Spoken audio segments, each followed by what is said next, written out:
Buenos días. Vamos a comenzar nuestro culto al Señor y vamos a hacerlo leyendo en su palabra. Vamos a leer hoy el Salmo 19. Así que si queréis buscarlo en vuestras Biblias para seguirlo mientras lo leo, buscad por favor el Salmo 19.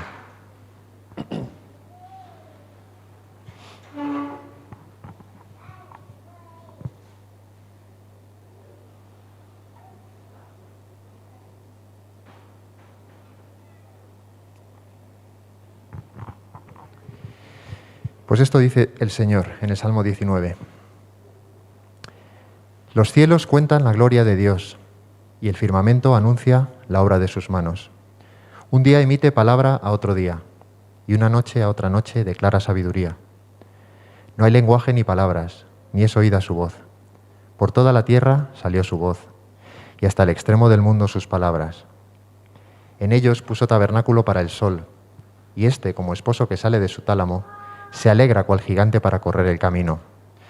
De un extremo de los cielos es su salida, y su curso hasta el término de ellos, y nada hay que se esconda de su calor.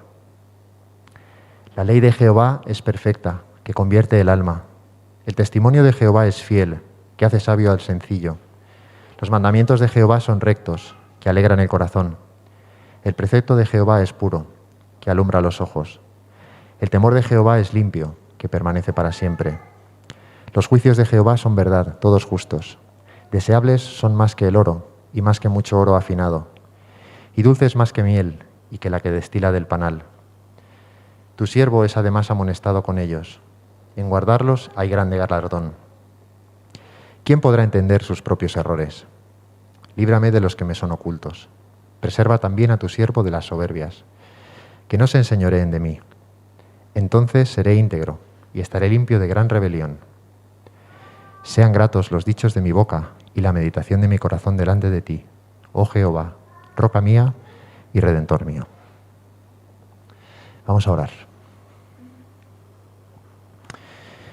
Señor, tú eres el único Dios, tú eres el creador de todas las cosas.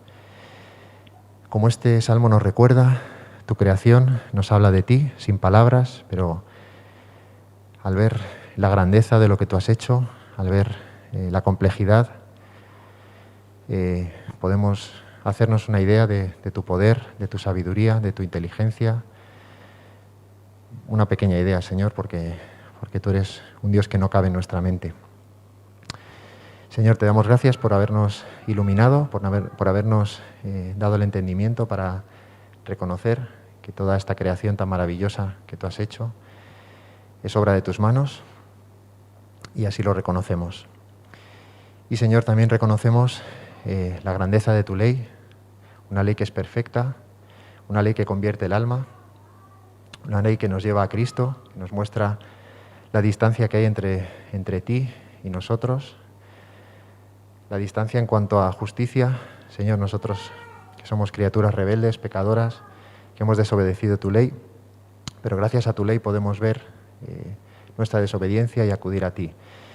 Y tú, Señor, que eres un Dios justo, pero también un Dios misericordioso, aquellos que acuden a ti, reconociendo la indignidad, reconociendo nuestra indignidad, reconociendo nuestro pecado, pues tú eres un Dios perdonador y un Dios bueno. Señor, como cada día reconocemos que tu perdón proviene de Cristo, tu Hijo, el cual se hizo hombre siendo Dios y se entregó por nosotros y recibió el castigo que nosotros merecíamos. Gracias por él. Señor, nos recordamos que no hay nada digno en nosotros que nos permita acercarnos a ti, pero en Cristo podemos acercarnos con toda confianza, sabiendo, Señor, que ya no nos ves como tus enemigos, sino que nos ves como tus hijos. Señor, nunca podremos agradarte con nuestras propias obras, pero nos acercamos a ti plenamente confiados en la obra de Cristo, que es perfecta y que a ti te agradó. Gracias, Padre, por habernos dado a tu Hijo, por haber permitido que ahora nosotros nos podamos acercar a ti y llamarte Padre y gozarnos en nuestro Creador, en nuestro Salvador y nuestro Padre.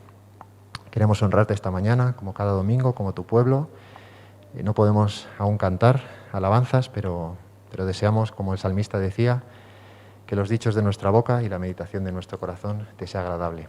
Así que te pedimos que tú nos guíes con tu espíritu, que quites lo malo de nosotros y que todo lo que hagamos aquí te honre. Te lo pedimos en nombre de Jesucristo. Amén. Bien, pues un domingo más sin cantar, desgraciadamente, pero voy a recitar un himno, que es este himno que dice: Oh Dios, socorro en el ayer. Creo que lo vamos a proyectar por si queréis seguirlo. Y esto es lo que dice este himno. Oh Dios, socorro en el ayer, y Dios nuestro defensor, ampáranos con tu poder y tu eternal favor. Antes que toda la creación hiciera oír tu voz, vivías tú en perfección eternamente, oh Dios. En ti 1000 años sombras son de un pasado ayer, y en ti se encuentra la razón de cuanto tiene ser. El tiempo corre arrollador como impetuoso mar, y así cual sueño ves pasar cada generación. Oh Dios, refugio del mortal en tiempos de dolor, en ti la dicha sin igual encuentra el pecador. Nuestra esperanza y protección y nuestro eterno hogar, en la tormenta o en la paz, sé siempre tú, Señor. Amén.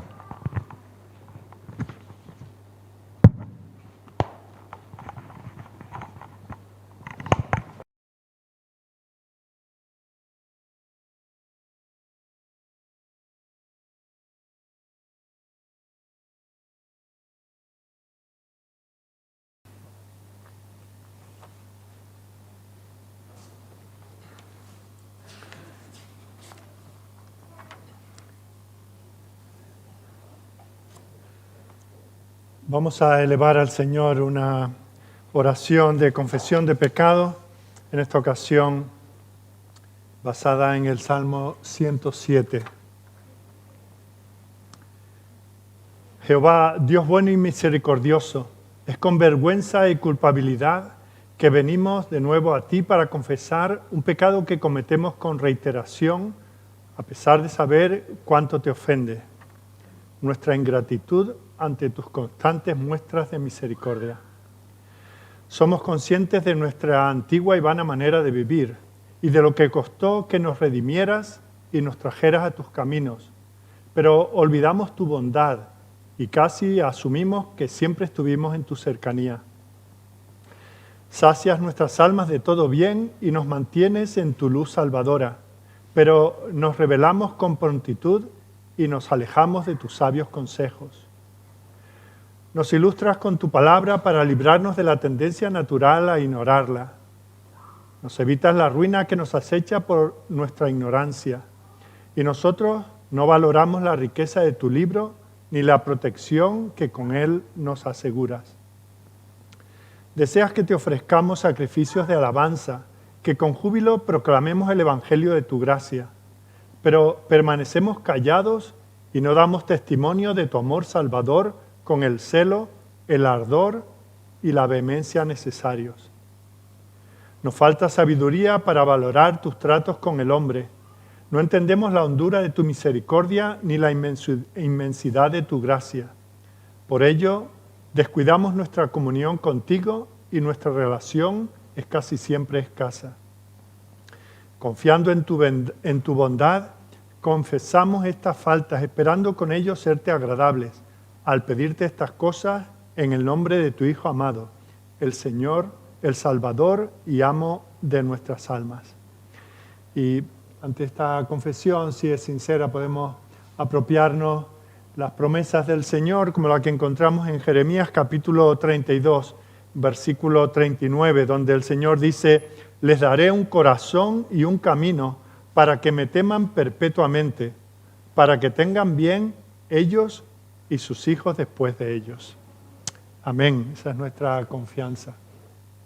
Vamos ahora a leer 3 preguntas y sus respuestas del Catecismo de Heidelberg. Estamos viendo los 10 mandamientos y su enseñanza y su significado, sus demandas para nosotros.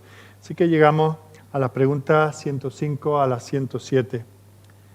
Pregunta: ¿Qué exige Dios en el sexto mandamiento?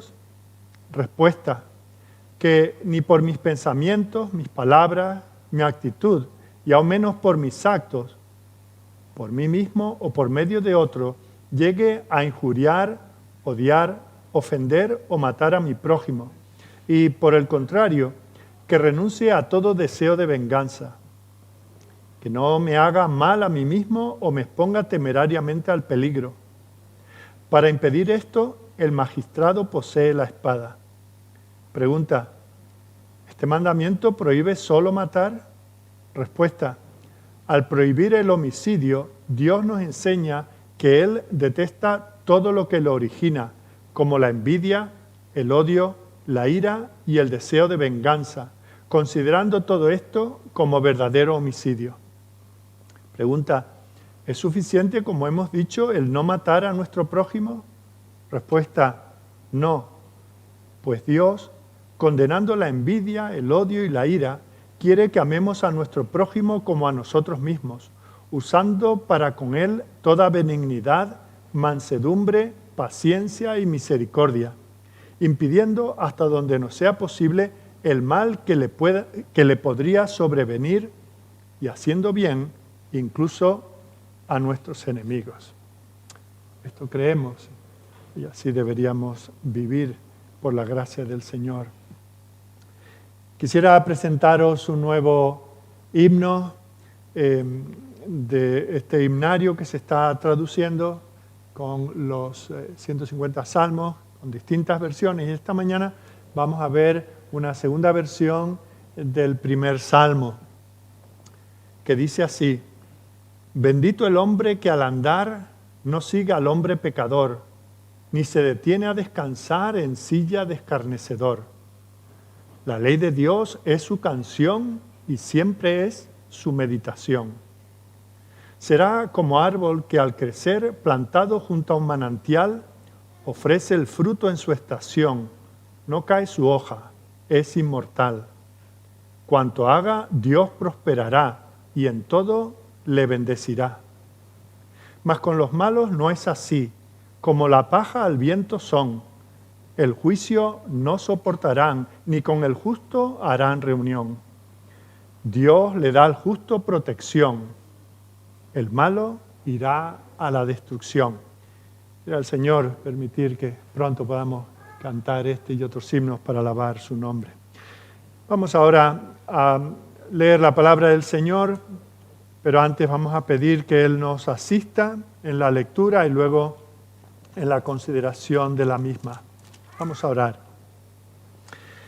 Dios y Padre nuestro, es un gozo para nosotros estar en tu presencia, aun sabiendo que tú eres un fuego consumidor, que delante de ti no puede habitar, como acabamos de ver en este salmo, no puede habitar el pecado, no hay manera de negociar contigo el vivir en el pecado, en albergar el pecado en nuestro corazón de alguna manera y al mismo tiempo tener comunión contigo. Porque hay una incompatibilidad, es imposible, Señor, esa ecuación.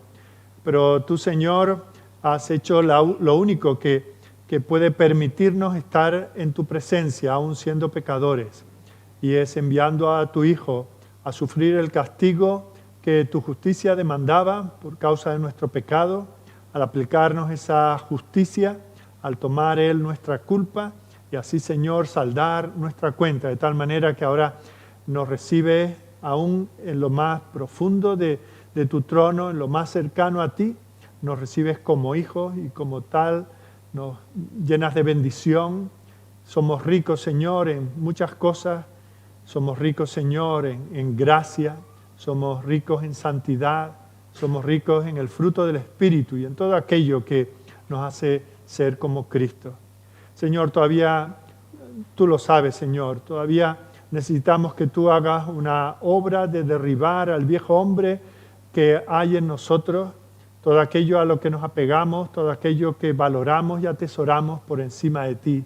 Y por eso venimos abiertamente a decirte, Señor, continúa tu obra en nosotros, santifícanos en tu verdad.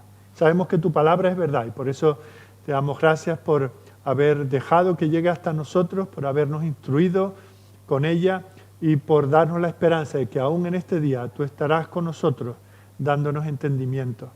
Bendícenos, Señor, en su lectura, que sea comprensiva para nosotros.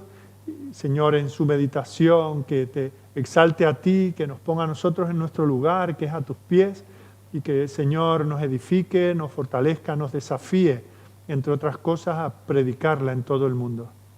Queremos darte gracias, Señor, por cada uno de los que está aquí congregado. Te damos gracias, Señor, porque los que no pueden hacerlo tienen a su disposición el seguirnos desde sus casas por los medios, Señor, que tú has concedido que en estos tiempos podamos disfrutar. Permite que eso no fomente nuestra pereza espiritual, solamente, Señor, que lo usemos con sabiduría como un paliativo a la situación en la que podamos encontrarnos. Bendice a tu iglesia en todo el mundo, Señor. Sabemos que tu pueblo está sufriendo de muchas maneras en estos días.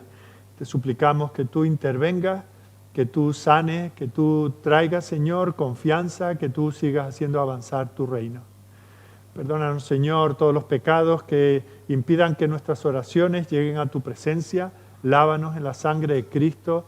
Obra en el corazón de todos los que estamos aquí, Señor, que para nadie este culto sea para juicio, sino que para todos sea para bendición, para acercarnos a ti y para que de esa manera vivamos ahora y por la eternidad para la gloria de tu nombre, para la alabanza de tu gracia. Todo esto, Señor, te lo pedimos y al mismo tiempo te lo agradecemos porque sabemos que tú eres generoso para responder y que nos darás abundantemente.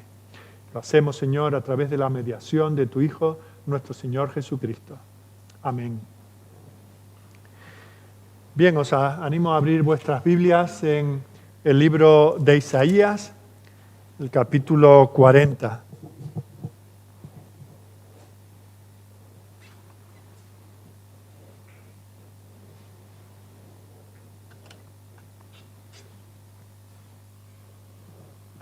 En esta mañana vamos a considerar solamente los 11 primeros versículos de este capítulo, pero tienen su contexto.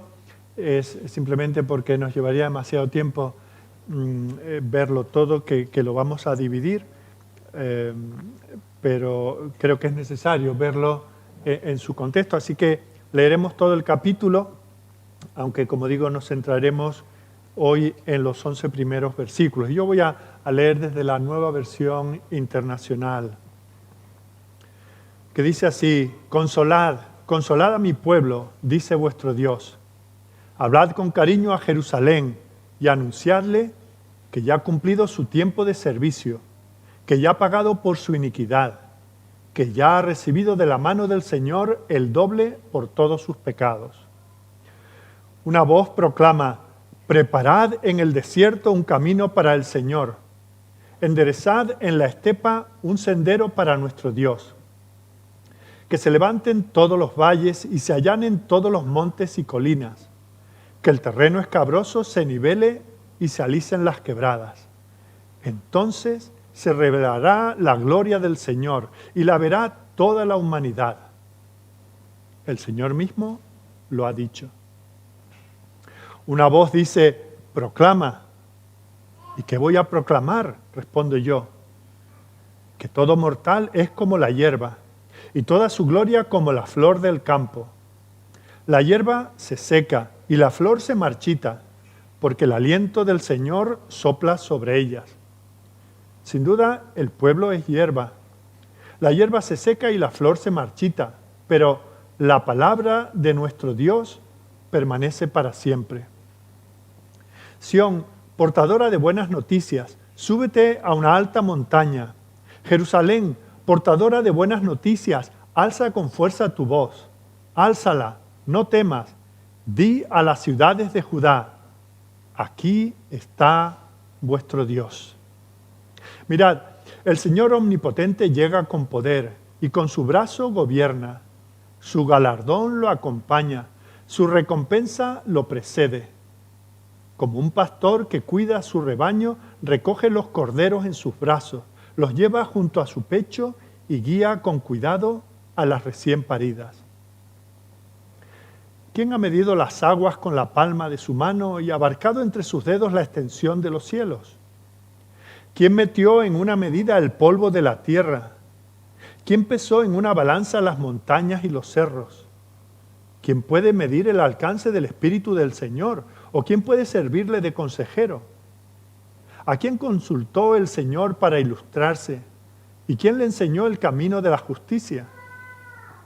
¿Quién le impartió conocimiento o le hizo conocer la senda de la inteligencia? A los ojos de Dios, las naciones son como una gota de agua en un balde, como una mota de polvo en una balanza. El Señor pesa las islas como si fueran polvo fino. El Líbano no alcanza para el fuego de su altar, ni todos sus animales para los holocaustos. Todas las naciones no son nada en su presencia, no tienen para Él valor alguno. ¿Con quién compararéis a Dios? ¿Con qué imagen lo representaréis? Al ídolo un escultor lo funde, un joyero lo enchapa en oro y le labra cadenas de plata. El que es muy pobre para ofrendar escoge madera que no se pudra y busca un hábil artesano para erigir un ídolo que no se caiga. ¿Acaso vosotros no lo sabíais? ¿No os habíais enterado? ¿No se os dijo desde el principio? ¿No lo entendisteis desde la fundación del mundo? Él reina sobre la bóveda de la tierra, cuyos habitantes son como langostas. Él extiende los cielos como un toldo y los despliega como una tienda para ser habitada. Él anula a los poderosos y a nada reduce a los gobernantes de este mundo. Escasamente han sido plantados, apenas han sido sembrados, apenas echan raíces en la tierra, cuando Él sopla sobre ellos y se marchitan, y el huracán los arrasa como paja. ¿Con quién entonces me compararéis? ¿Quién es como yo? Dice el Santo. Alzad los ojos y mirad a los cielos. ¿Quién ha creado todo esto? El que ordena la multitud de estrellas una por una y llama a cada una por su nombre. Es tan grande su poder y tan poderosa su fuerza que no falta ninguna de ellas. ¿Por qué murmura Jacob? ¿Por qué refunfuñas, Israel? Mi camino está escondido del Señor. ¿Mi Dios ignora mi derecho? ¿Acaso no lo sabes? ¿Acaso no te has enterado? El Señor es el Dios eterno, creador de los confines de la tierra. No se cansa ni se fatiga, y su inteligencia es insondable. Él fortalece al cansado y acrecienta las fuerzas del débil. Aún los jóvenes se cansan, se fatigan, y los muchachos tropiezan y caen. Pero los que confían en el Señor renovarán sus fuerzas. Volarán como las águilas, correrán y no se fatigarán, caminarán y no se cansarán. Amén. Bueno, pasar del capítulo 39 de Isaías al capítulo 40 es como pasar de las tinieblas del juicio divino al amanecer de la luz de la salvación. Este capítulo, es como la bisagra alrededor de la cual gira este libro de Isaías. Después de esas oscuridades, de esas nubes del juicio del Señor que han ensombrecido todo el libro, los 39 primeros capítulos, ahora parece que amaneciera, ¿verdad? Ahora el sol brillante de la gracia de Dios va a estar presente en los 27 capítulos finales de este libro. Y fijaos que recordemos cuál es el contexto, ¿verdad? Los asirios están asediando Jerusalén, el rey ha estado enfermo de muerte, se le ha dicho que moriría sin duda, el Señor tiene misericordia de él, le alarga la vida, y vemos cómo el Señor dice, pero todavía no será hoy ni mañana, ni este año, ni el siguiente, sino después del tercer año, cuando podáis salir y sembrar y cosechar vuestros propios campos. El pueblo del Señor estaba en aquella circunstancia por causa de su pecado.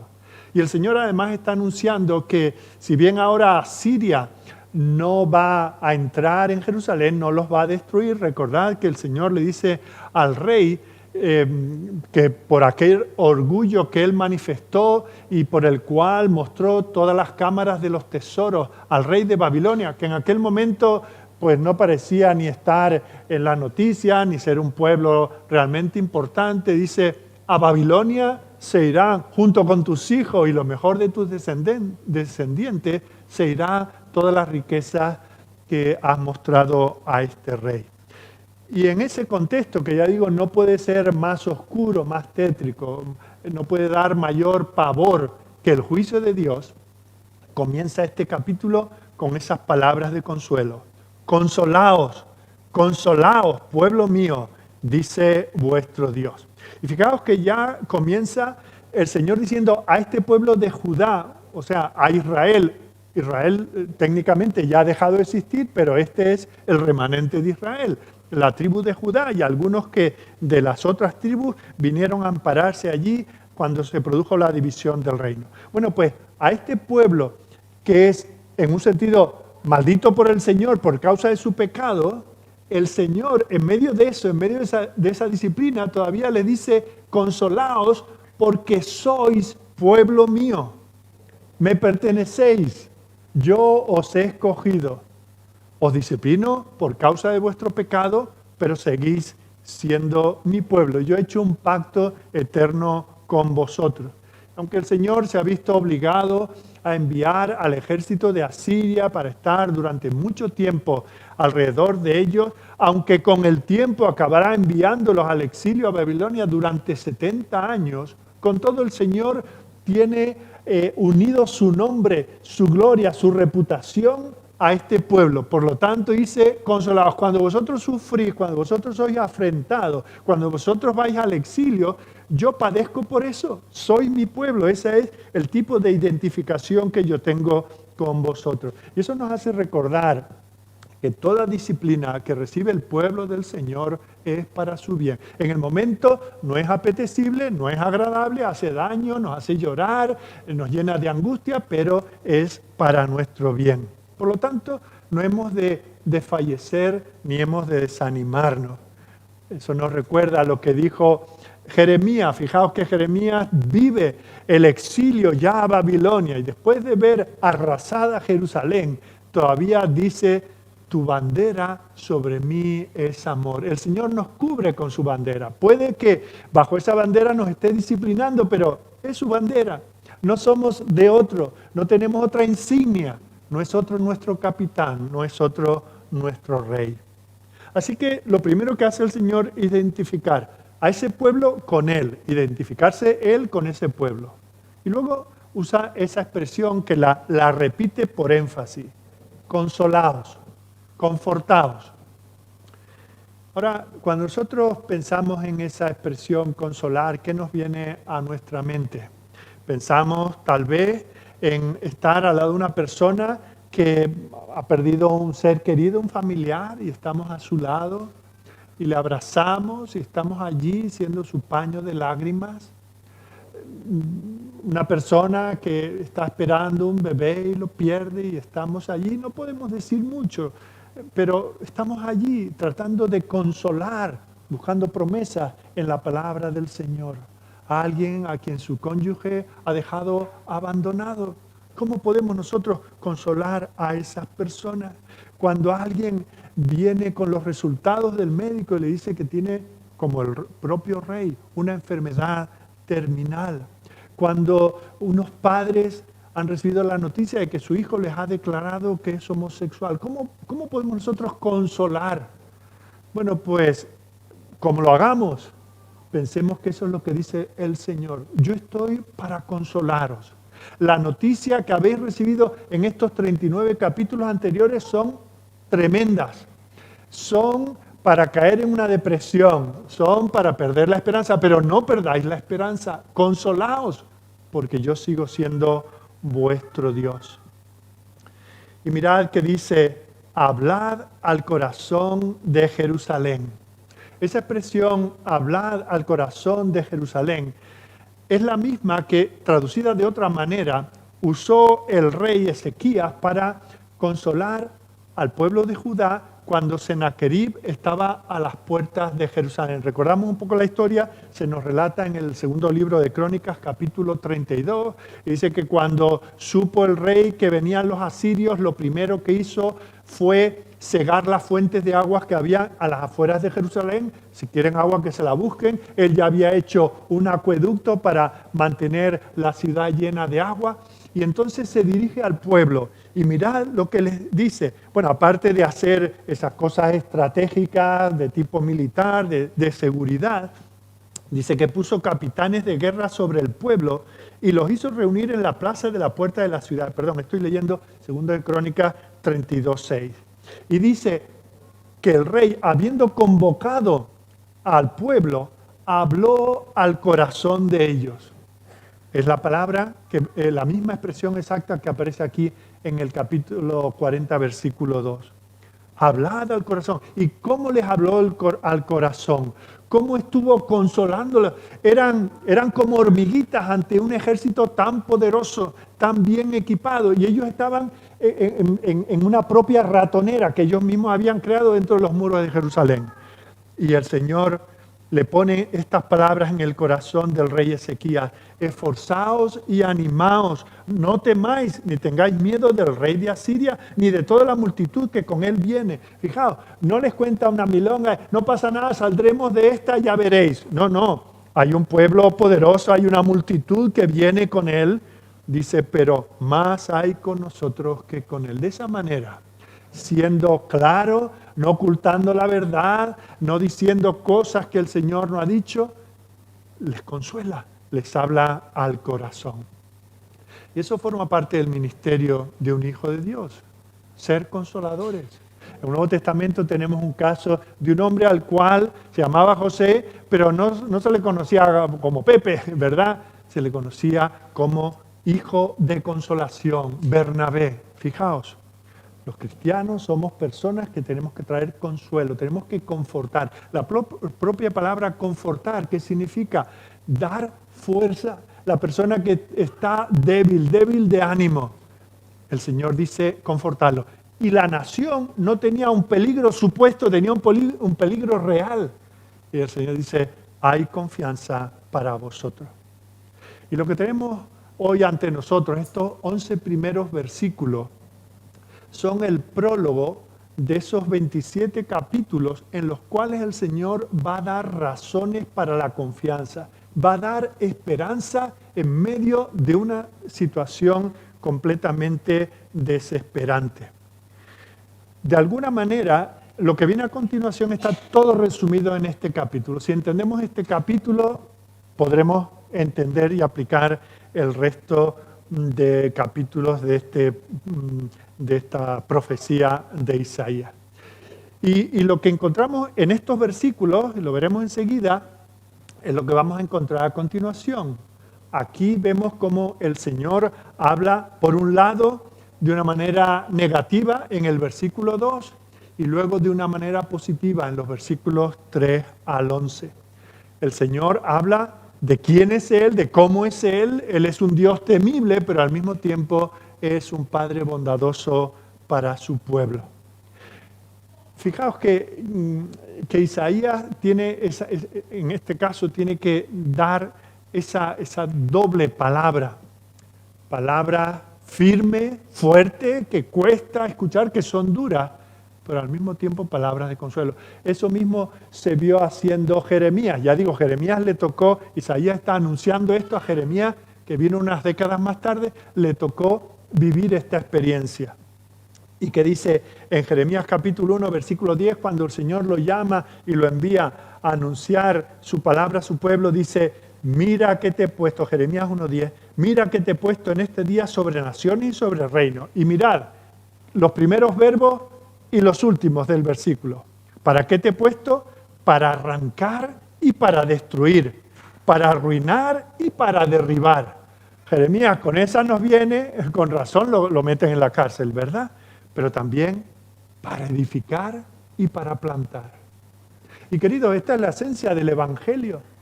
Hoy en día se predica un supuesto evangelio en que todo está bien, todo es muy bonito, todo son promesas, todo es bendición, todo es prosperidad, Y la ruina del corazón del hombre, eso ni se menciona. Y el castigo que el Señor trae sobre el pecado, eso es amargar el día a alguien. Pero fijaos que para poder plantar y edificar, el Señor tiene que arrancar, destruir, tiene que arruinar y tiene que derribar. Así que válganos esto como introducción, no solamente a este capítulo 40, sino al resto del libro de Isaías. Lo que vamos a ver en esta mañana son dos cosas que básicamente son la esencia de estos 11 versículos. En primer lugar, el Señor va a hablar de la gracia. Para hablar de la gracia tiene que destruir, tiene que dañar, tiene que hablar del pecado. Y va a decir que el pecado es una carga, que no se quita así como si nada, mirando para otro lado, hay que tratarla. Va a hablar de que el pecado acarrea un castigo que hay que afrontar. Y va a decir también que ese castigo, por grande que sea, nunca es suficiente. Con lo cual, necesitaremos la gracia del Señor. Y en la segunda parte vamos a ver que el Señor con Isaías le da un segundo llamado. Recordamos que en Isaías capítulo 6 se nos presenta la gloria del Señor sentado en su trono. Isaías ha tenido que estar denunciando el pecado, la corrupción del pueblo del Señor. Hay de aquellos que hacen esto, hay de aquellos, hay de aquellos. Y luego cuando ve la gloria del Señor dice, ay de mí. Pero el Señor dice, no te preocupes, yo te santifico, yo te purifico. Ahora ve y predica. Así que allí tenemos el primer llamamiento de Isaías. Y aquí vemos que hay una voz que de nuevo le vuelve a llamar. Dios quiere confirmar. Si hasta aquí el Señor le ha llamado para destruir, para arrancar, ahora el Señor lo envía para dar buenas noticias. Lo cual no quiere decir que no hubiesen buenas noticias en la predicación del juicio. Así que esos son los dos aspectos de la enseñanza que vamos a ver en esta mañana. Como digo, el mensaje de Isaías en este capítulo es al mismo tiempo negativo y positivo. En lo negativo tiene que ver con el pecado, y aquí vamos a ver tres cosas respecto al pecado. En primer lugar, el pecado es una carga. Isaías tiene que anunciar esto, que no es bonito, que no gusta. Yo sé que nadie de los que está aquí esta mañana ha dicho, voy a ir a la iglesia para que me digan que soy un pecador, me hace falta que me lo digan, hace tiempo que no me lo dicen, y me encanta, ¿verdad? Estoy encantado con serlo y con que me lo digan, ¿verdad? No, venimos esperando ser animados. Y vemos como el Señor dice, no solamente que hay un pecado que es una carga, sino que ya ha llegado al colmo ese peso. Fijaos, dice el versículo 2, el tiempo ya se ha cumplido. Este pueblo está sufriendo por su pecado. Y el Señor dice, ahora os voy a levantar la carga de ese pecado. Supongo que todos conocéis esa alegoría, ese libro de Juan Bunyan, El progreso del peregrino. Y el autor nos ilustra ese caminar del cristiano de la ciudad de destrucción a la presencia del Señor, e ilustra el pecado como una carga. Y este hombre, que se llama Cristiano, vemos cómo va de un sitio a otro intentando quitarse esa carga, pero no es hasta llegar a la cruz que pierde su carga. De esa manera lo ilustra.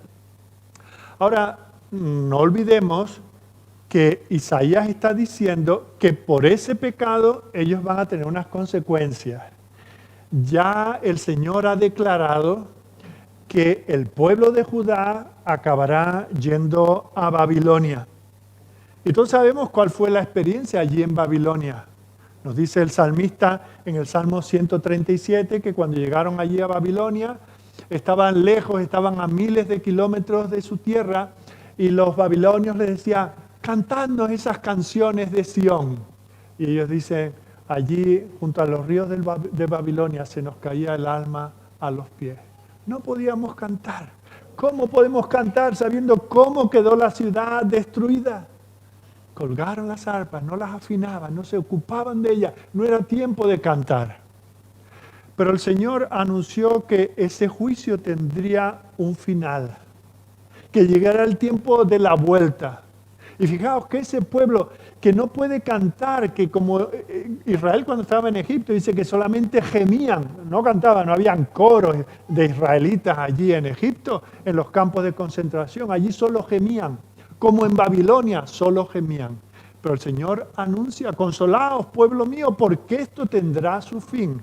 Mirad, podemos encontrar muchos versículos en Esdras y Nehemías, sobre todo, que nos hablan de la actitud, la realidad de este pueblo cuando volvió del exilio. Bueno, estando allí hemos visto en el Salmo 37, ¿verdad?, que ellos no podían cantar. En Esdras capítulo 3, versículo 12 dice, y muchos de los sacerdotes, de los levitas y de los jefes de casas paternas, ancianos que habían visto la casa primera, el templo, viendo echar los cimientos de esta casa, lloraban en alta voz, mientras muchos otros daban grandes gritos de alegría. Y no se podía distinguir el pueblo, el clamor de los gritos de alegría de la voz del lloro, porque clamaba el pueblo con gran júbilo. En Esdras 6 dice que celebraban con regocijo, versículo 22, porque el Señor los había alegrado. En Nehemías capítulo 8, versículos 10, 12 y 17, el gozo del Señor es vuestra fortaleza. Preciosos estos versículos. Solamente los redimidos, solamente los perdonados, solamente los que tienen paz con Dios pueden cantar los cánticos de Sión. Y eso es lo que está diciendo el Señor. Mi justicia demanda santidad en mi pueblo, y si no la tienen, se la tengo que dar, y solo hay una manera. Tienen que pagar en sus propias carnes por el abandono que han hecho de mí. Pero esto no será para siempre. Consolaos, que volveréis a Sión y volveréis cantando. Y vemos cómo este retrato del exilio o del éxodo hacia Babilonia es como una repetición de lo que 800 años antes habían experimentado cuando habían estado en Egipto. Ahora el pueblo pudo salir y sabemos cómo en cuanto cruzaron el Mar Rojo en su primera parada, ¿qué es lo que hicieron? Los hermanos de Moisés, Aarón y María, cantaron. Porque el Señor los había redimido, porque había acabado con aquellos ejércitos que los perseguían. Y ahora delante de ellos tenían toda una vida y un lugar donde estar en la presencia del Señor. Hay un himno que tenemos que un día enseñar que dice en inglés, las cargas se levantan en el Calvario. Y a eso apunta todo esto, porque como vamos a ver, el sufrimiento, por así decir, la purga de estar ellos como estuvieron en Egipto o luego como estuvieron en Babilonia, eso no cancela el pecado. Alguien tendrá que cancelar realmente el pecado delante de Dios. Así que aquí se está avanzando, se están dejando unas notas de que esto es necesario, pero lo que nosotros podamos hacer es insuficiente. Alguien tendrá que tratar con ese pecado. Fijaos que en este mismo versículo 2, en esa proclamación para consolar a la Sión que está rodeada de asirios y que sabe que en un tiempo irán a Babilonia, se les proclama que su pecado es perdonado. Ahora, nosotros sabemos, y ellos sabían, que para que el pecado sea perdonado, tiene que ser expiado. Ni Dios siendo Dios, que pudo crear el universo solamente con decirlo, ni Él puede quitar el pecado simplemente con decirlo. Tiene que ser expiado. Y eso lo había enseñado el Señor desde los tiempos más remotos. Cuando ellos estaban en Egipto, ¿cómo salieron ellos? Con un sacrificio. Cada familia tuvo que hacer un sacrificio.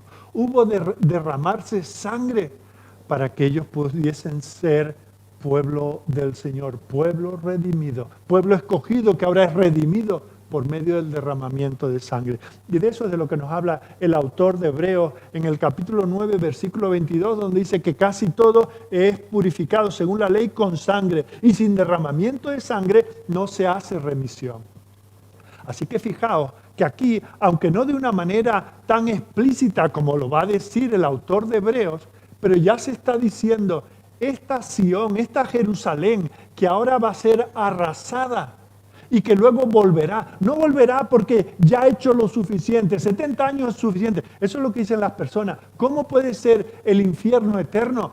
Por mucho que Dios esté ofendido, oye, después de unos cuantos siglos, vamos a decir unos milenios, ya se habrá pagado suficiente. Eso es porque no entendemos lo que es la santidad de Dios. No entendemos cómo ofende un solo pecado a Dios. Y pensamos que, bueno, oye, igual que 70 años de exilio, pues será suficiente, o 400 años en Egipto será suficiente. Oye, con media eternidad que estén en el infierno los impíos, pues ya se les convalida, ¿verdad? Pues no, es necesario, el Señor dice, sin derramamiento de sangre no hay remisión de pecados. Así que cuando se les anuncia a ellos que sus pecados son perdonados, los que realmente tenían entendimiento dado por el Espíritu Santo se tenían que dar cuenta que no iba a ser pagando con castigo, no era un purgatorio aquí en la tierra llamado Babilonia. De esto va a hablar, como os digo, lo que está aquí en forma germinal, en forma muy resumida en este capítulo, luego se va a desarrollar en los capítulos que vienen adelante. Y de esta enseñanza nos habla sobre todo el capítulo 53.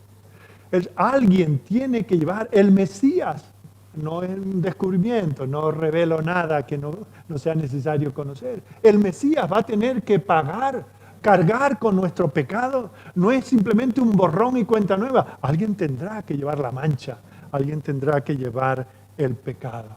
Incluso ya aquí se intuye que por un lado esa oferta, ese ofrecimiento, ese sacrificio, lo tiene que presentar un hombre, porque es por el pecado de un hombre, pero ningún hombre es capaz de ofrecer un sacrificio por su propio pecado.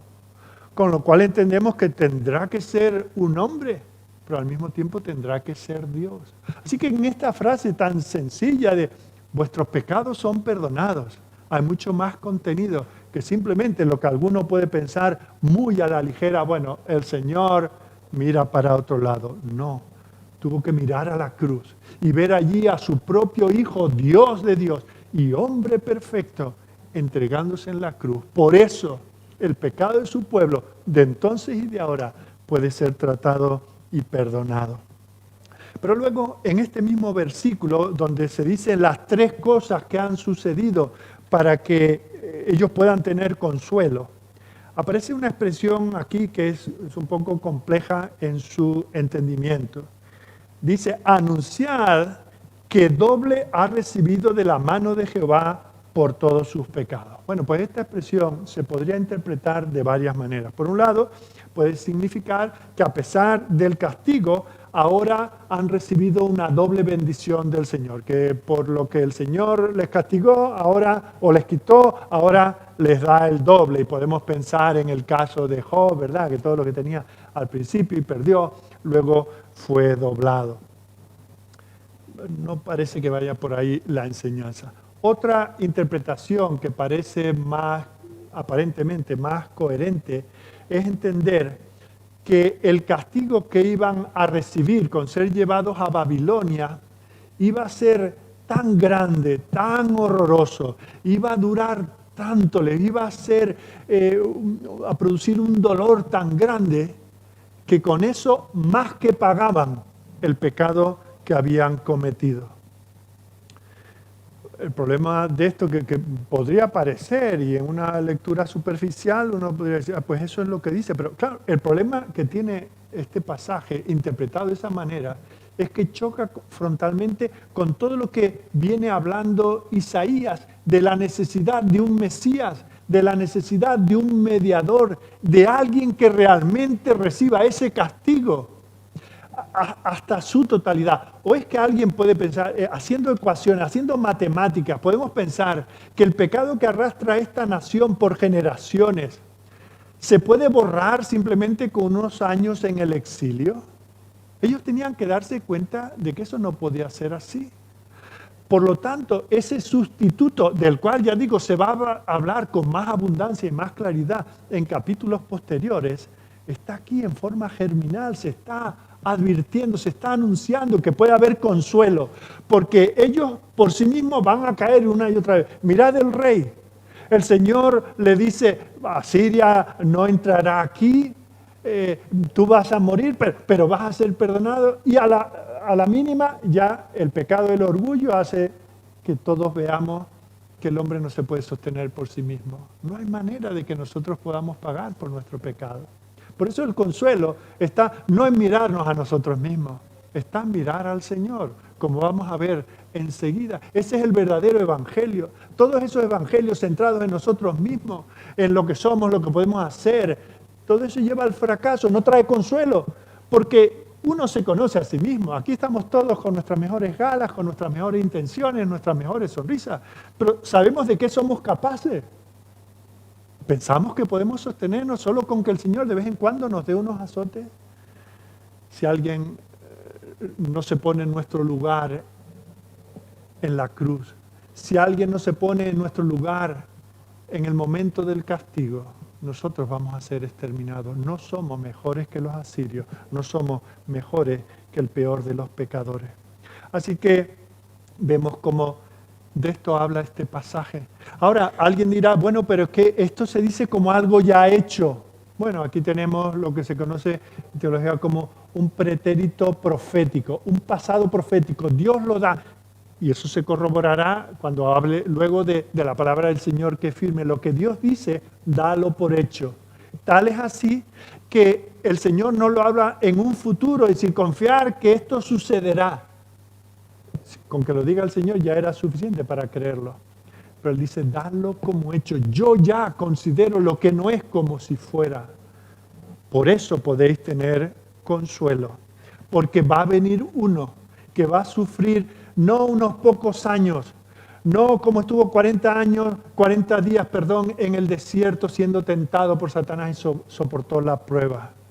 No, Él va a sufrir hasta el último grado, el último gramo, centímetro, como querramos medir el pecado, hasta lo último de cada uno de los suyos, Él lo sufrirá en la cruz. Y por eso nosotros podemos tener consuelo.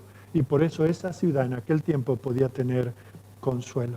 Así que de esta manera nos habla la primera parte de este pasaje sobre la gracia del Señor en medio de este juicio.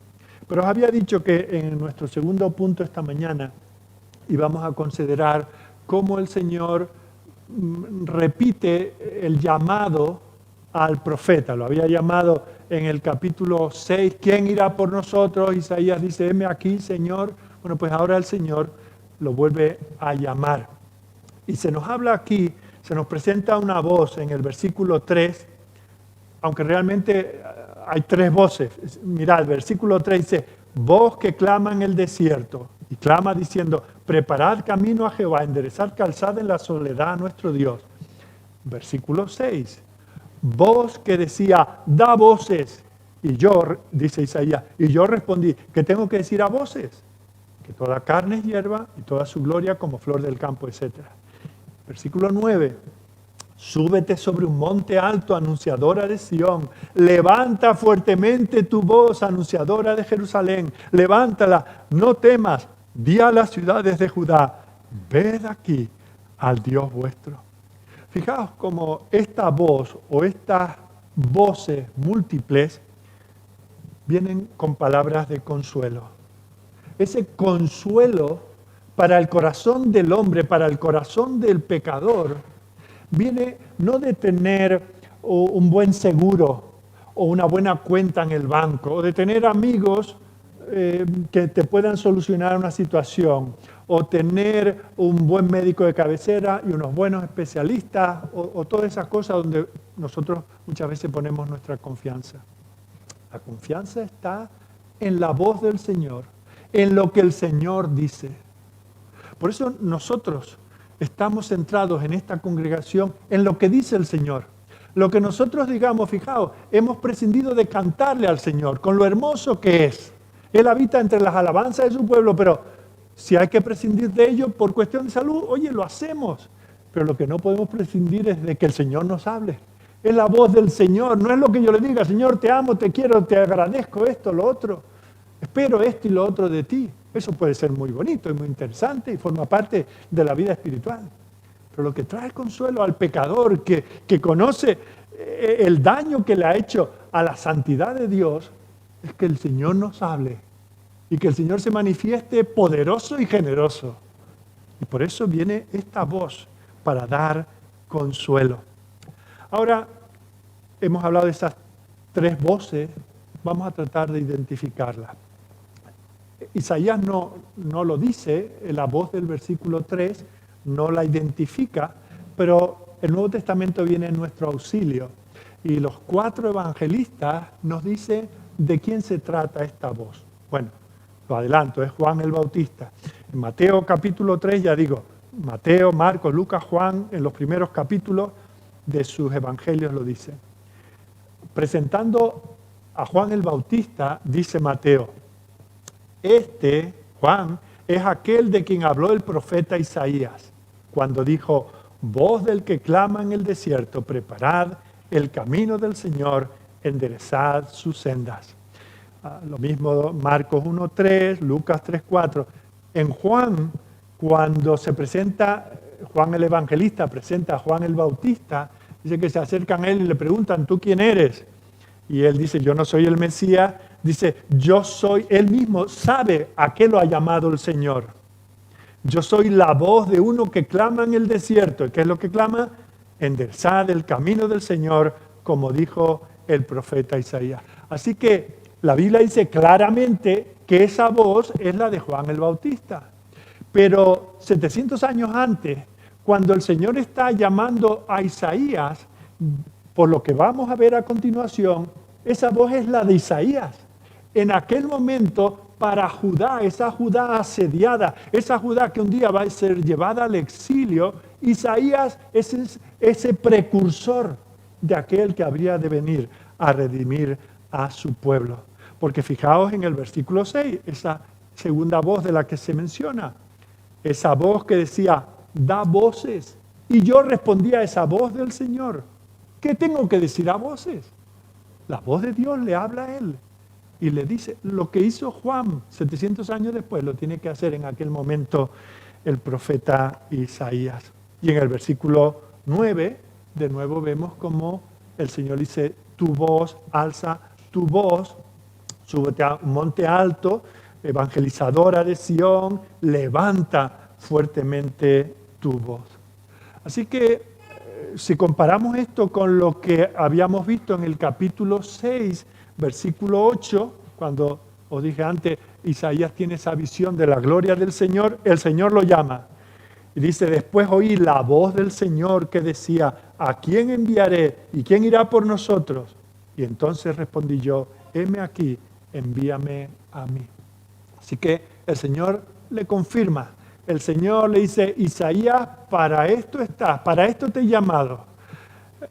Previamente, cuando él se ofrece voluntario, el Señor le dice, mira, te voy a mandar un pueblo sordo de oído y ciego de ojo, que por más que les predique, no van a creer, ni van a entender, ni te van a querer a ti, ni a mí, ni a la palabra que predique. No obstante, yo soy el que abro los oídos y doy el entendimiento. Y vemos como ahora ese mismo profeta recibe esta confirmación. Quiero que sigas predicando. Ahora que está más cerca el día del juicio del Señor, no olvides cuál es tu vocación, Isaías. Como pueblo de Dios, no debes olvidar. Tú no estás aquí para hacer, ya que va a haber un asedio, para que hagas un ropero y administres ropa para los que tengan necesidad. Yo no te he puesto aquí para que hagas un comedor social. Yo no te he puesto a ti para que hagas una lista de ofertas de trabajo y quienes las necesitan y los pongas en contacto. Eso puede ser muy bonito, Isaías. Eso puede ser muy útil, pero yo a ti te tengo para otra cosa. Para eso está la iglesia también. Hay muchas cosas que la iglesia puede hacer que están estupendas, pero no es la esencia. Nuestro ministerio principal y esencial es ser una voz del Señor, ser portavoces, evangelizadores del Señor. ¿Y qué es lo que tenemos que hacer? Anunciar buenas noticias. Fijaos que a este mismo, en el capítulo siguiente, versículo 27, el Señor lo llama mensajero de alegres nuevas. Mensajero de alegres nuevas. Esto es lo que es Isaías. Y eso es lo que tiene que ser el pueblo del Señor. Eso es lo que habría de ser Juan el Bautista. Sabemos que, lo hemos visto, que se refería a él. ¿Y qué es lo que tiene que anunciar Juan el Bautista? Recordad, hay 400 años de silencio. Esta nación ya ha dejado de existir. Han venido los caldeos, Babilonia, luego vinieron los griegos, luego vinieron los romanos, aquello se extinguió. En los tiempos del Nuevo Testamento apenas eran una provincia menor de Roma. Y en ese momento el Señor, cuando no existe ni la nación, el Señor llama a ese hombre, se levántate y ve y proclama en el desierto, anuncia que el rey viene. Ese rey que se sigue identificando con un pueblo casi extinguido, el rey está a las puertas, él viene, preparad el camino del Señor. Bueno, pues eso que habría de ser Juan el Bautista respecto de Jesucristo, lo es 700 años antes también el profeta Isaías. Y mirad que viene con un mensaje. Viene a proclamar la gloria del Señor. Versículo 5. El Señor viene a preparar por medio de esos voceros, Isaías, entonces, Juan el Bautista después, venían a decir, mirad la gloria del Señor. Es interesante, los tres evangelios sinópticos, Mateo, Marcos y Lucas, comienzan hablándonos del nacimiento de Jesucristo. Juan, en cambio, no nos presenta eso. Entra directamente a presentarnos la deidad de Jesús. De entrada, lo que ha conmovido a Juan el evangelista es la gloria del Señor. Y cuando habla de ese verbo eterno que se ha hecho carne, que ha habitado entre nosotros, ¿qué es lo que dice? Y vimos su gloria. No es que vieron a Jesús y dijeron, vimos la parte de Jesús gloriosa, lo vimos haciendo milagros. No, es que la gloria de Dios es Jesucristo. La esperanza, el consuelo de Israel, el consuelo de la humanidad es Jesucristo. Él es la gloria del Señor. Y de hecho, no solamente, claro, Juan había visto la gloria en el monte de la transfiguración. Y eso es lo que también vio Pedro. Y por eso Pedro también, que estaba allí aquel día con sus dos compañeros, con Jacobo y con Juan, habla de Jesucristo como la gloria del Señor. Mirá, 2 de Pedro 1, 17 y 18. Dice, pues cuando él recibió de Dios Padre honra y gloria, le fue enviada desde la magnífica gloria una voz que decía, o sea, ahí está la gloria, ellos ven la gloria del Señor y la gloria del cielo. Dice, este es mi Hijo amado, en el cual tengo complacencia. No son los sacerdotes, no son los fariseos, no son los escribas, no son ni siquiera estos discípulos. Este es aquel en el que tengo complacencia. Es a través de él que os veo a vosotros y os tolero. Es a través de él que vosotros seguís siendo mi pueblo, que podéis tener perdón, que podéis tener confianza. Y dice Pedro, y nosotros oímos esta voz enviada del cielo cuando estábamos con él en el Monte Santo. O sea que Juan, cuando vio a Jesús, ¿qué es lo que vio? La gloria del Señor. Pedro igualmente, aún Pablo, cuando habla de Jesucristo se refiere a él como el Señor de la gloria. 1 Corintios 2:8. Dice que lo mataron a Jesucristo porque no vieron en él más que un hombre. No vieron que él era la gloria del Señor. Dice, la que ninguno de los príncipes de este siglo conoció. Porque si la hubieran conocido, nunca habían crucificado al Señor de gloria. Y escribiendo la misma iglesia, en la segunda carta a los Corintios 4:6 dice, porque Dios que mandó que de las tinieblas resplandeciese la luz, es el que resplandeció en nuestros corazones para iluminación del conocimiento de la gloria de Dios en la faz de Jesucristo. Este mundo que en su sabiduría no conoció a Dios, que en su sabiduría lo consideró locura, tenía velados los ojos, pero a nosotros el Señor nos ha dado la gracia que nunca agradeceremos suficiente de ver a Cristo y en Él ver no algo de la gloria del Señor. La gloria del Señor es Jesucristo. Ahora, lo que tiene que anunciar es Isaías es que la gloria, porque fijaos, si uno ve Jerusalén, y si uno vuelve a Jerusalén unas décadas después y la ve arrasada, y ve el templo destruido y profanado, dice, ¿dónde está Dios? ¿Dónde está la gloria de este pueblo? ¿Dónde está la gloria de su Dios? Bueno, pues en ese contexto de destrozo, de explosión de todo lo que tenía que ver con Jehová, ahora dice, consolaos porque yo estoy con vosotros y soy glorioso. Ahora, para que venga esa gloria, hay que quitar algo. Para que se manifieste, hay que allanar el camino. Por eso dice a continuación, el mundo está lleno de obstáculos para que venga la gloria del Señor. No sé si habéis visto alguna ocasión haciendo una autovía, ¿verdad? Vemos esas grandes empresas que tienen esos bulldozers con una potencia tremenda. ¿Y qué es lo que hacen? Se trata de que una autovía, una autopista sea lo más recta posible y lo más llana posible.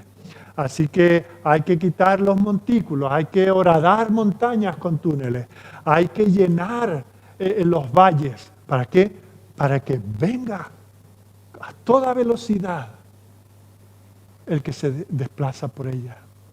Y ahora, de esta manera, el profeta dice, mirad a vosotros mismos, no soy nada glorioso. Si viene el Dios de la gloria a Jerusalén, si viene a vuestros corazones, ¿qué creéis? ¿Dónde lo vais a ubicar? ¿Habrá que quitar cosas? ¿Habrá que rellenar otras? ¿Habrá que hacer algunos agujeros para que no haya impedimento para la gloria del Señor? Por eso dice el profeta en el versículo 4, todo valle sea alzado y bájese todo monte y collado, y lo torcido se enderece y lo áspero se allane. Ahora el Señor está hablando de que para que se manifieste su gloria hay que hacer una preparación. ¿Y dónde comienza esa preparación? Dice ese pasaje que comienza en el desierto. Voz que clama en el desierto. Preparad camino a Jehová, enderezad calzada en la soledad a nuestro Dios. Consolaos. Bueno, ¿cómo? Escuchando lo que dice el Señor. Viene su gloria, pero tenéis que prepararos. Hay mucho obstáculo en vuestra vida. Hay mucho pecado que tiene que ser quitado. Hay mucha santidad que tiene que llenar vuestras vidas. Eso es lo que dice. Y hay un desierto en el cual hay que proclamar esto. Ellos vivían en un auténtico desierto. Es ahí donde comenzó Juan el Bautista a pronunciar estas mismas cosas. Y eso era simbólico de los años que ellos estuvieron en Egipto. Entraron allí a una tierra fértil, estupenda, allí con sus ganados, sus cabritas, sus ovejitas, todo muy bonito, pero aquello se convirtió en un lugar árido, allí no se podía vivir, porque con ellos entraron otras naciones y acabaron adorando a sus dioses, y espiritualmente ellos estaban tan muertos como los egipcios, pero el Señor tuvo que venir. Y ellos tuvieron que creer en Él y tuvieron que hacer un sacrificio, tuvieron que poner su confianza porque venía la gloria del Señor, se iba a manifestar abriendo el mar, trayendo primero 10 plagas para que ellos viesen que Dios es el Dios de poder. Pero aún necesitaban sacar de sus corazones a Egipto. Todavía había mucho montículo, todavía había mucho llano que había que rellenar. Por eso el Señor les hace volver siempre esa referencia al desierto. No solamente al desierto físico, sino al desierto espiritual. Si tú estás saturado de ti mismo, si tú estás encantado de conocerte, si tú crees que lo estás haciendo bien, que tu religión, que la membresía en una iglesia, incluso esta, lo que sea, que te has leído la Biblia no sé cuántas veces, que te sabes tantos versículos de memoria, si crees que con eso estás lleno de gloria, todavía tienes mucho de lo que despojarte. Dios tiene que entrar en ti. Dios tiene que arrasar ese pecado que impide que se manifieste la gloria del Señor. Y como en un desierto el Señor viene y nos da esa voz. Y vemos como esos obstáculos solo se quitan por medio del arrepentimiento. No hay manera de quitarlo, ¿verdad? Nos intentamos quitar de un mal hábito, de un pecado recurrente, estamos orando en cada culto una oración basada en los salmos. Llevamos 107, creo que era hoy el salmo, ¿verdad? Una y otra vez tenemos que confesar los mismos pecados. Y una y otra vez, si somos sinceros, no tenemos que decir, de esto ya me arrepentí, ya no he vuelto. Desgraciadamente volvemos. El Señor tiene que arrancar de nosotros, como por medio del arrepentimiento. Un arrepentimiento genuino. ¿Qué es el arrepentimiento? El Catecismo Menor de Westminster lo define de esta manera. El arrepentimiento para vida es una gracia salvadora, no algo nuestro, es una gracia salvadora por la cual el pecador, teniendo un verdadero sentimiento de sus pecados y conociendo la misericordia de Dios en Cristo, con dolor y odio de sus pecados, se convierte de ellos a Dios con plena determinación de alcanzar una nueva obediencia. De eso está llena la Escritura. Toda la Escritura nos está hablando de esa necesidad de arrepentimiento. Toda la historia sagrada, la historia del Antiguo Testamento, es un allanar ese camino desde el principio de los tiempos hasta ahora. Y eso culmina en el nacimiento del Señor Jesucristo. Creo que os dije hace un momento, como Lucas no comienza su evangelio con la historia de Jesús. Comienza un año antes, justamente, con el nacimiento de un precursor, de ese bulldozer, esa pala mecánica que va a allanar el camino del Señor. ¿Y qué es lo que hace Juan? ¿Iba ahí a pico y pala por el desierto? No. Cuando se encontraba con alguien que venía a cumplir con el rito, porque estaba de moda ir donde Juan y ser bautizado, decía, todavía tienes mucho pecado, tú tienes que arrepentirte. Fijaos, no le decía, bueno, mira, te bautizo y luego a ver si poco a poco vamos arreglando ciertas cosillas que hay que ver, hombre, en tu vida. No, vuelve otro día cuando se haga evidente que se ha allanado el camino para que la gloria del Señor entre en tu vida. No admitía a nadie que venía manifestando su pecado. Y fijaos cómo viene este Juan el Bautista, enviado por el Señor de una manera milagrosa. Fijaos, Lucas no comienza el Evangelio con Jesús, comienza con Juan el Bautista, comienza con aquel Zacarías, ese hombre de Dios que estaba en el templo ofreciendo el sacrificio, el incienso, porque era su turno para hacerlo. Y estando allí al lado del altar se le aparece el Señor y dice, no temas, tu oración ha sido oída. ¿Por qué oraba Zacarías? Porque tenía el mismo problema que siglos atrás había tenido Abraham y Sara. Querían tener un hijo y no podían. Y el Señor tuvo que intervenir milagrosamente y les dio ese hijo Isaac. Y en este caso el Señor escucha las plegarias de Zacarías y de Elizabeth. Dice, tu mujer concebirá un hijo, el cual será el precursor del Mesías. ¿Se puede tener mejor ministerio que ese? ¿Podemos nosotros hacer algo mejor que ser precursores? Nosotros no podemos salvar a nadie.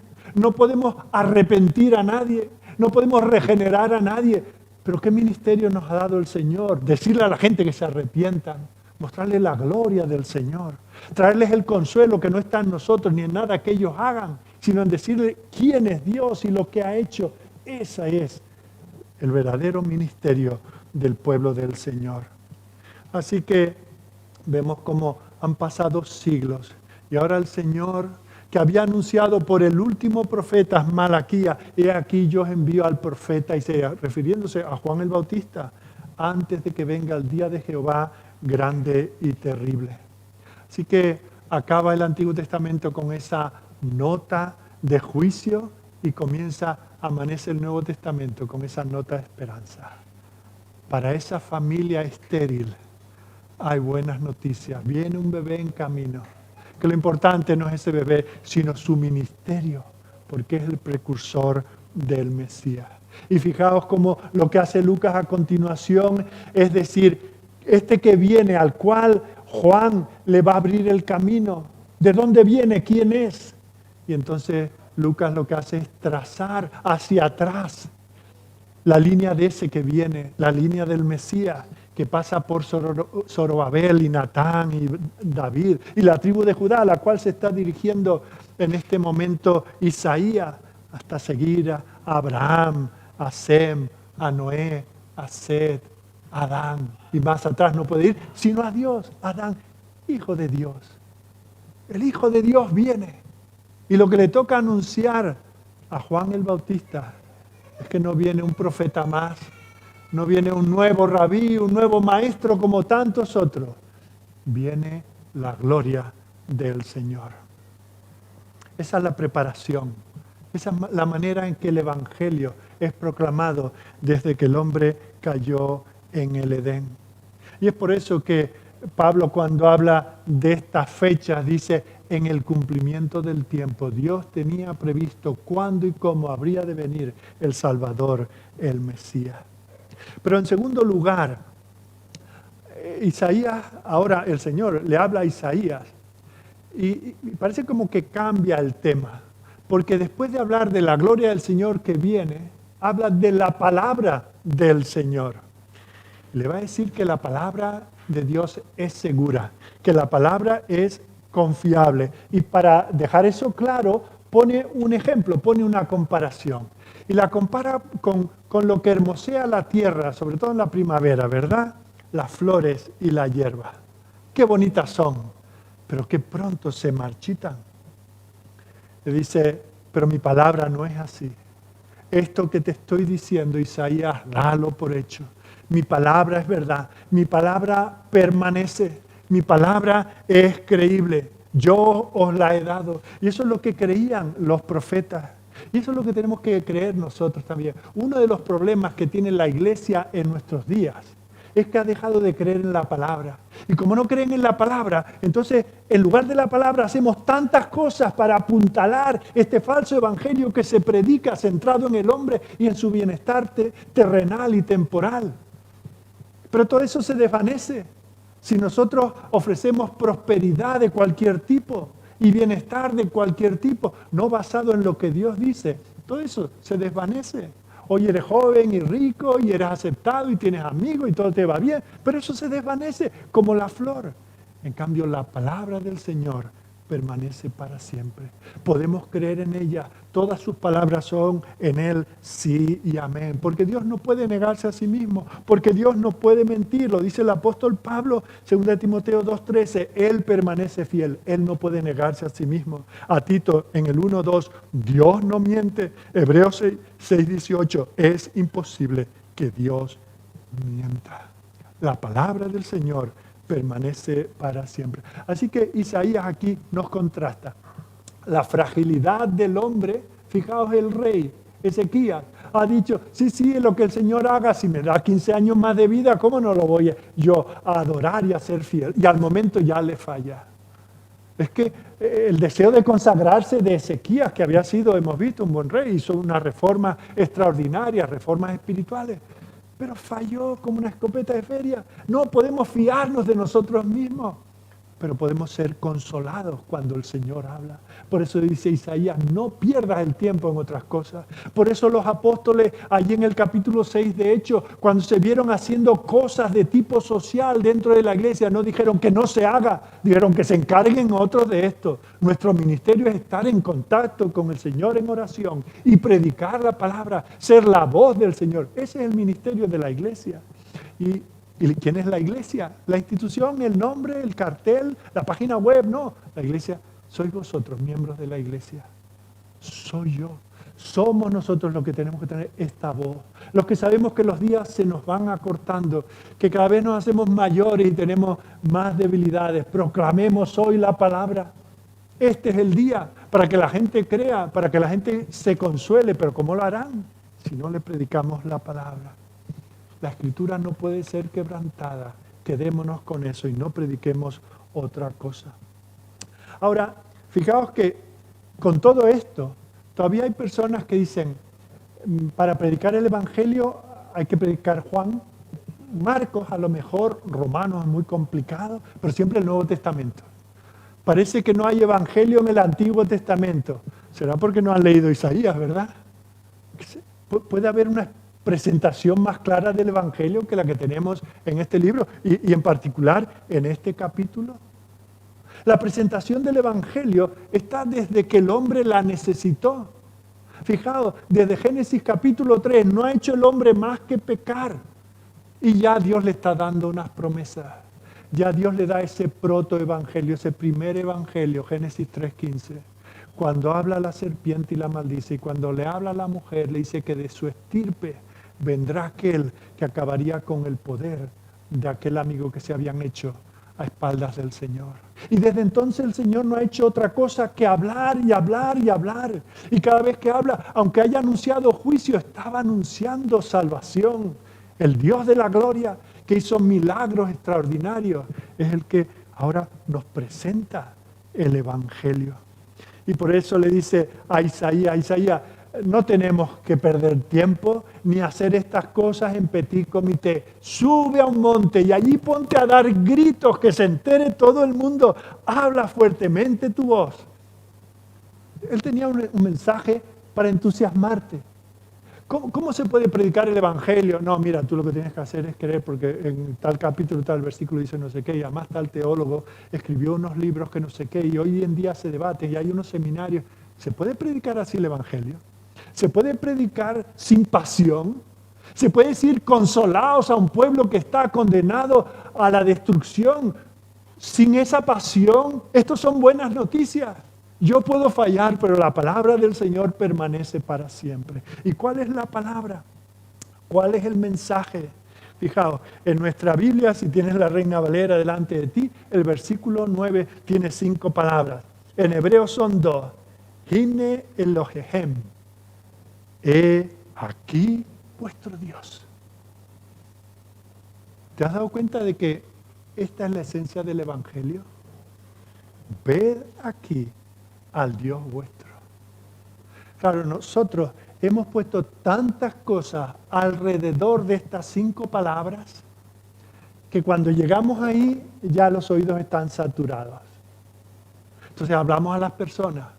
Tienes problemas con tu marido, tus hijos no quieren seguir estudiando, te has quedado sin trabajo, no sé qué, ahora te ha salido esa manchita en la piel y los médicos están preocupados.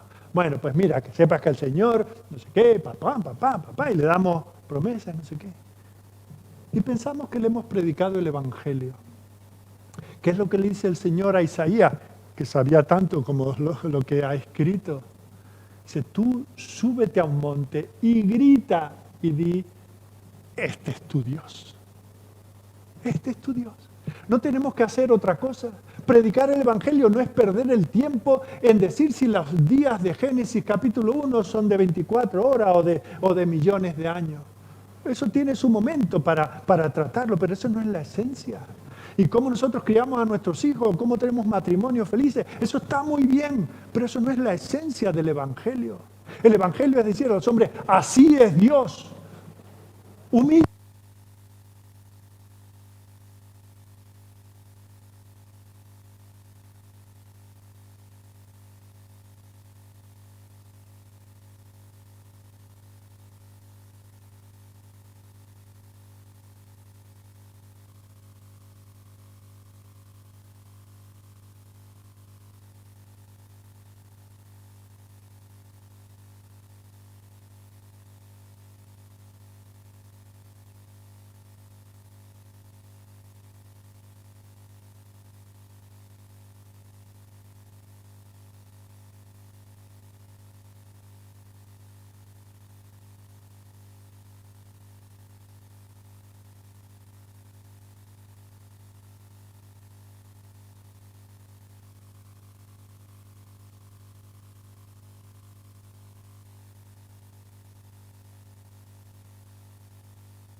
Hola.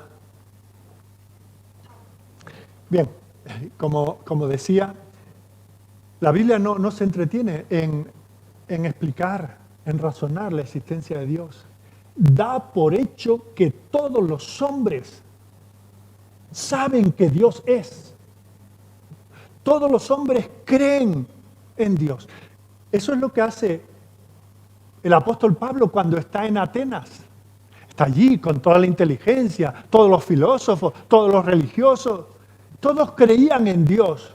Es más, creían en muchos dioses y sabían que había un Dios que ellos desconocían y por si acaso le tenían algo preparado para él.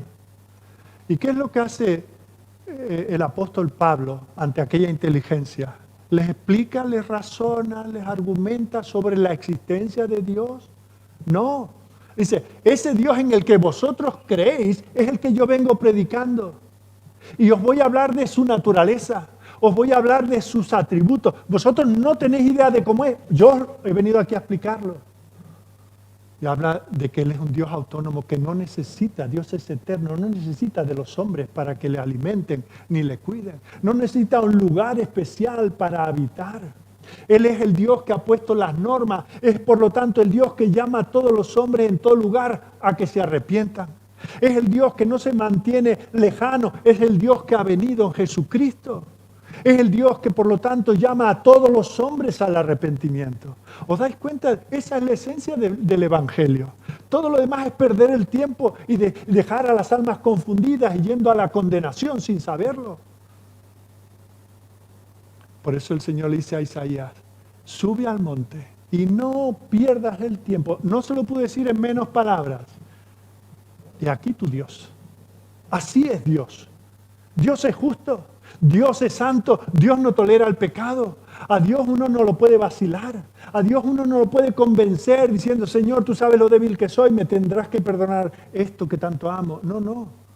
Dios es como es. Dios es fuego consumidor. Y queridos, ese es el Evangelio que tenemos que predicar.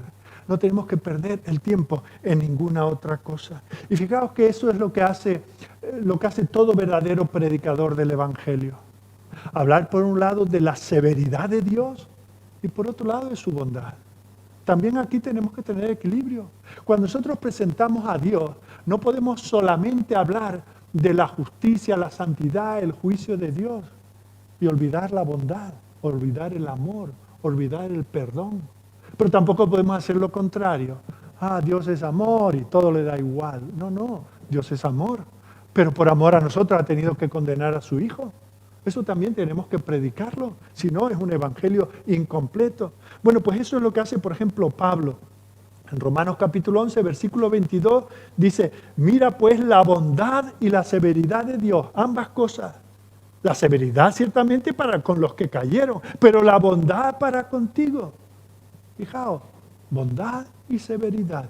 Y eso es lo que hace Isaías. Mirad, algunas cosas de estas las veremos con más detalle el próximo domingo, si Dios lo permite.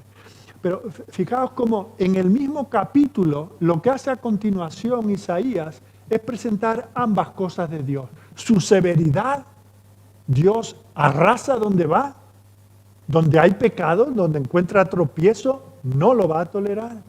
Pero al mismo tiempo es tierno como un pastor. Mirad, solo unos versículos. Versículo 10.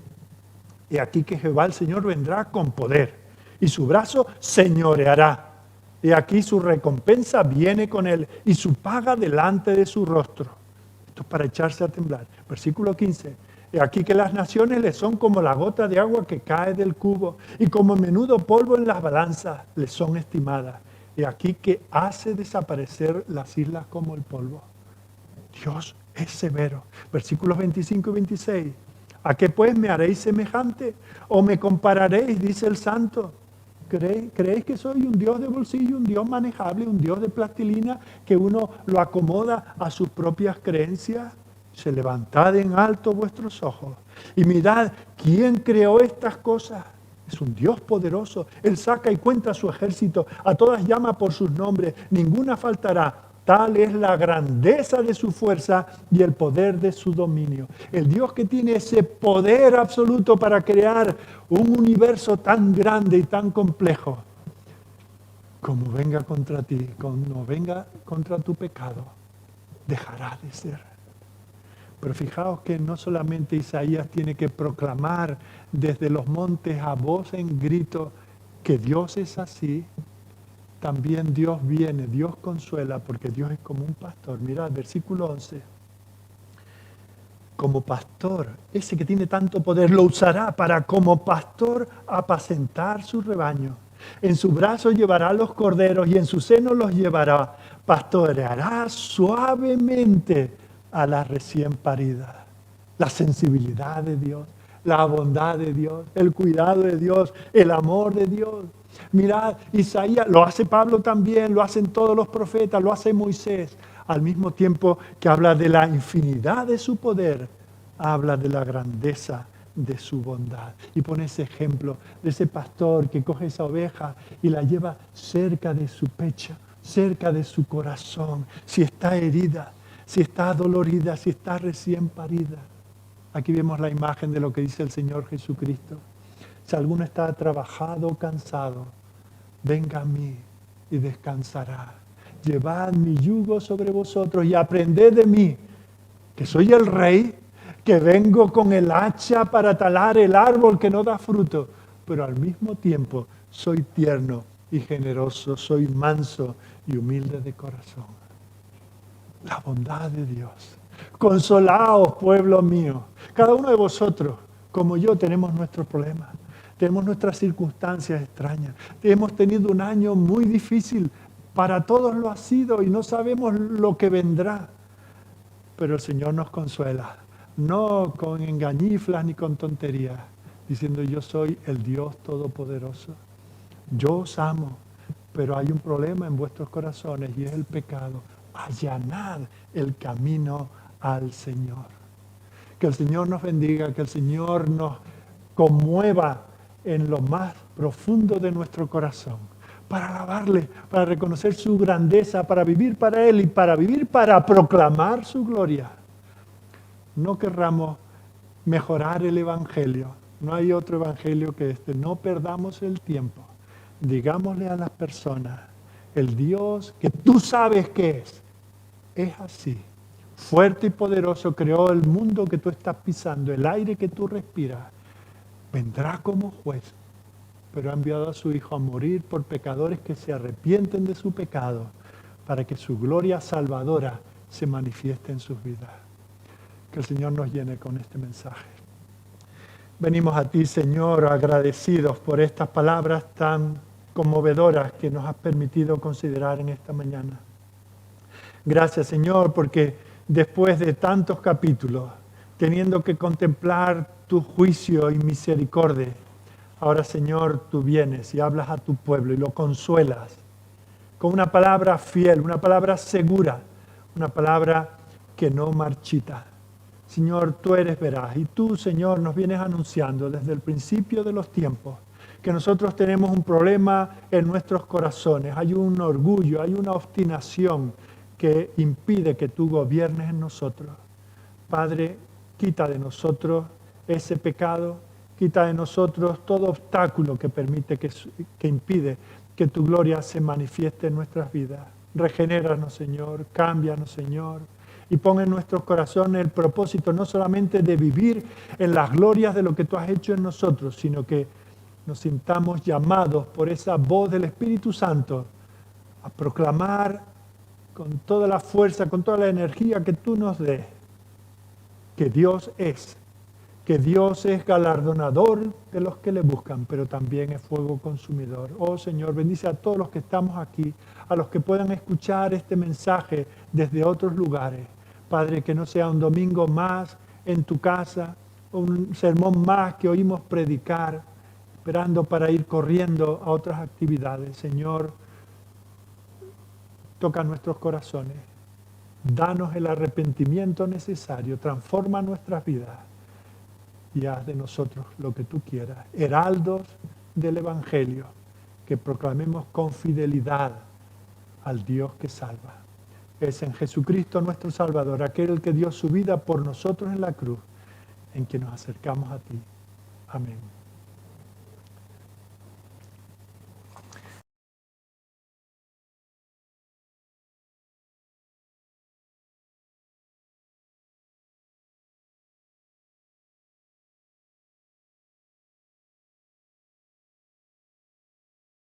su gracia es mayor. Y dice, ¿qué amor mis maldades podría olvidar?